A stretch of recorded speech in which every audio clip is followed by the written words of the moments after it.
இன்னொருத்தவங்க ஒருத்தவங்க வேற ஒரு கலைக்குழுல இருந்து அந்த தம்பி மகளுக்குலாம் வந்து அது பெரிய விஷயம் தான்.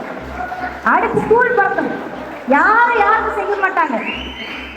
இந்த பெருந்தன்மையான மனசு இருக்கு பாரு. உன்னை வந்து கிருஷ்ணகிரியா உனக்கு ஊரு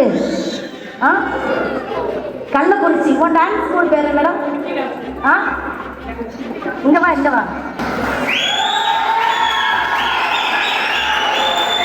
டான்ஸ் ஸ்கூலா? நல்லா இல்லையா? இந்த தம்பி வேற யாரும் இல்லை, விஜய் டிவிலலாம் வந்து நிறைய டான்ஸ் பர்ஃபார்மன்ஸ் பண்ணியிருக்காப்புல. இன்னைக்கு பின்னாடி ஆகிறதுனா நாளைக்கு முன்னாடி ஹீரோ வந்து எப்போ ஒரு இன்னொரு டான்ஸ் ஸ்கூல் வளரணுங்கிறதுக்காக அடுத்தவன் வந்து உள்ள இறங்கி அதுக்கு உதவி செய்யறானோ, ஐயா ஸ்கூல் எங்கேயோ. அதனால இந்த கலைக்கு மட்டுமே உண்டான பண்பு இது. கண்டிப்பா ஒருத்தருக்கு ஒருத்தர் உதவி செஞ்சு இந்த குழந்தைகளெல்லாம் நீங்க ஆட வச்சு பேரண்ட்ஸ் எல்லாம் உட்காந்து